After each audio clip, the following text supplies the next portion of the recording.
Hello everyone, let's study में आप सभी का स्वागत है। इससे पहले हमने कवि ऋतुराज द्वारा लिखा गया कन्यादान के सार समझाया था। आज हम उसका भावार्थ समझाएंगे और इसी तरह हम लोग धीरे धीरे पढ़ते जाएंगे और आगे कामयाबी की तरफ बढ़ते जाएंगे। कामयाबी का मतलब कि धीरे धीरे अगर आप हमारे साथ पढ़ते जाएंगे तो आपका कोर्स तैयार होता चला जाएगा और आप पेपर में बहुत अच्छा कर पाएंगे। इसलिए जो कुछ हम पढ़ाते जाएं आप उसे पढ़ते जाइए और हमारा वीडियो शुरू से लेकर आखिरी तक ज़रूर देखा करिए। लाइक शेयर सब्सक्राइब करिए। इसमें कवि ने क्या कहा है कि जो माँ सामाजिक बंधनों के खिलाफ कभी कुछ बोली नहीं, जो खुद दुख सहे हैं वो नहीं चाहती कि उसकी बेटी वही सब दुख सहे। इसलिए उसने अपने सारे जीवन का निचोड़ उसे समझाया है। ऐसी बातें बताई हैं कि जो हर माँ को अपनी बच्ची को सीख देनी चाहिए। आइए अब शुरू करते हैं। कितना प्रामाणिक था उसका दुख लड़की को दान में देते वक्त, जैसे वही उसकी अंतिम पूंजी हो। बेटियां अपने माँ के सबसे करीब होती हैं, दोस्त होती हैं, सखी होती हैं और सुख दुख का हाल माँ अपनी बेटी से कहती है। माँ ने सामाजिक बंधनों का कभी निरादर नहीं किया। निरादर का मतलब कभी उसके खिलाफ आवाज़ नहीं उठाई। उसने सारे दुख सहे तो वो नहीं चाहती उसकी बेटी भी दुख ये सब सहे। ठीक है। कितना प्रामाणिक था उसका दुख लड़की को दान में देते वक्त, जैसे वही उसकी अंतिम पूंजी है। इसका अर्थ क्या है, क्या कह रहे हैं कवि? उपरोक्त पंक्तियों में कवि ने कन्यादान करते वक्त एक माता के दुख का बड़े ही सुंदर तरीके से वर्णन किया है। कवि कहते हैं कि कन्यादान करते वक्त या बेटी की विदाई करते वक्त माँ का दुख बड़ा ही स्वाभाविक और प्रामाणिक होता है। स्वाभाविक और प्रामाणिक का मतलब कि इतने लाड प्यार से माँ जिस बेटी को प्यार पाली होती है उसे विदा करना पड़ रहा है, वो उसके कलेजे का टुकड़ा होती है। उसे विदाई के वक्त उसको कितना दुख होता है। उसकी अंतिम पूंजी का मतलब सब कुछ, उसकी सखी सहेली सब कुछ थी, आज वो उसको छोड़ के जा रही। दरअसल बेटी ही माँ के सबसे निकट और उसके जीवन के दुख में उसकी सच्ची सहेली होती है। अब जब वही उससे दूर जा रही तो माँ को कन्यादान करते वक्त ऐसा लग रहा है मानो वह अपने जीवन की सबसे अनमोल आखिरी पूंजी को दान करने जा रही है। आज तक माँ जिस बेटी को अपने आंगन में देखती थी अब उसको नहीं दिखाई देगी, है ना। और जिसको इतने प्यार से पाली है आज उसकी विदाई कर रही। अपनी हर बात अपनी बेटी से कहती थी, बेटी अपनी बात उससे कहती थी, तो अब उसकी विदाई कर रही है तो उसको लग रहा सच में उसकी वो सबसे बड़ी पूंजी है, वो कन्या उसकी सबसे बड़ी पूंजी है। आज उसका दान कर रही तो इसलिए माँ बहुत ज़्यादा ही दुखी है। अगला देखिए क्या कह, लड़की अभी सयानी नहीं थी, अभी इतनी भोली सरल थी कि उसे सुख का आभास तो होता था लेकिन दुख बाँचना नहीं आता था। पाठिका थी वह धुंधले प्रकाश की, कुछ तुकों और कुछ लयबद्ध पंक्तियों की। ठीक से ये पंक्ति पढ़िए तो समझ आए। लड़की अभी सयानी नहीं थी मतलब अभी इतनी भोली थी कि वो अपने मायके में कभी उसने दुख का अनुभव नहीं किया, सिर्फ सुख से पली थी तो उसे कुछ पता नहीं था। आइए इसका भावार्थ समझें। उपरोक्त पंक्तियों में कवि ऋतुराज कहते हैं कि लड़की अभी इतनी सयानी या परिपक्व नहीं हुई है कि वह दुनियादारी की बातों को समझ सके, क्योंकि वह बहुत भोली है। अभी उसने दुनिया नहीं देखी, अभी उसने सिर्फ सुख देखे हैं, अपने माँ का प्यार देखा है, पिता का दुलार देखा है, तो उसे नहीं पता है वह दुनियादारी की बातों को समझ सके। वह अभी भी एकदम भोली भाली और मासूम ही है।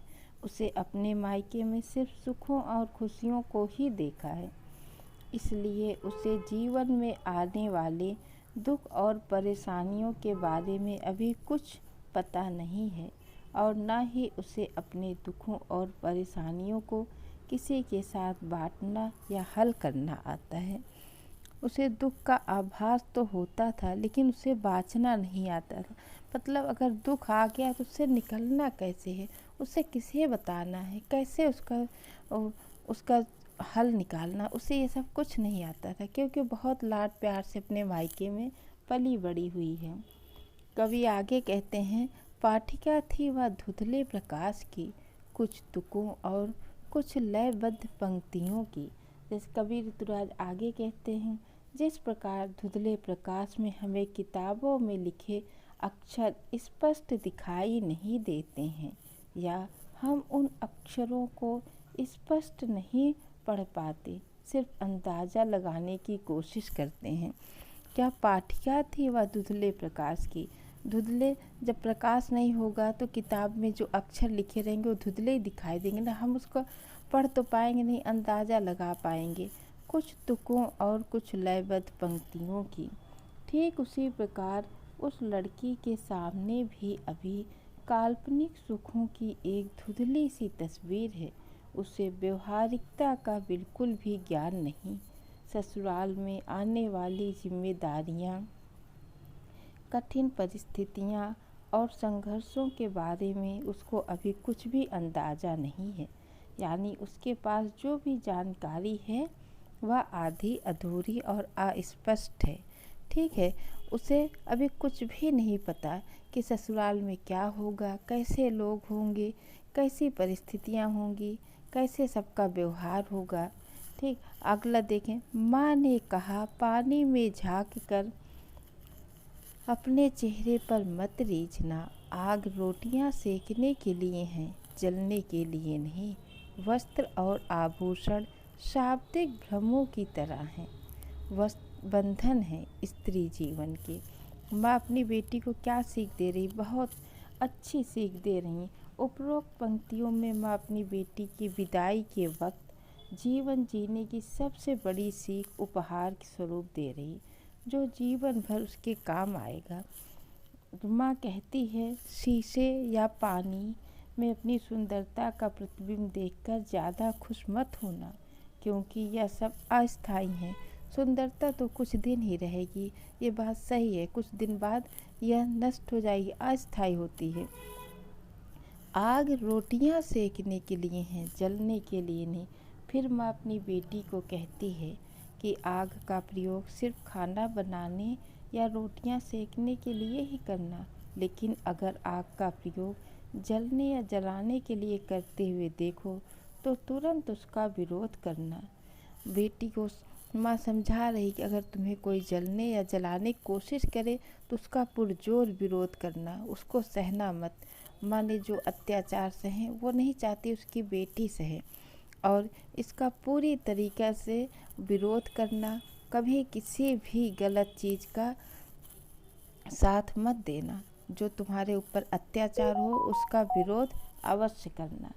फिर आगे माँ क्या कहती है, वस्त्र और आभूषण शाब्दिक भ्रमों की तरह हैं, बंधन है स्त्री जीवन का।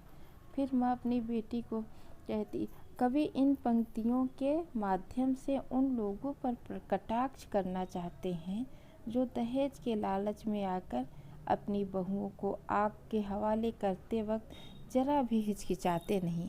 पहले दहेज के लिए बहुत सी बेटियां जलाई जाती थी, जला दी जाती थी। अब तो कानून बन गया है, अब बहुत कम ये सब होने लगा।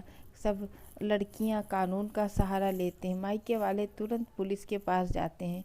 तो अब ये प्रताड़ना तो काफ़ी हद तक कम हो गई है, लेकिन पहले बहुत बेटियां जलाई गई हैं, इसीलिए ये कानून फिर बनाया गया।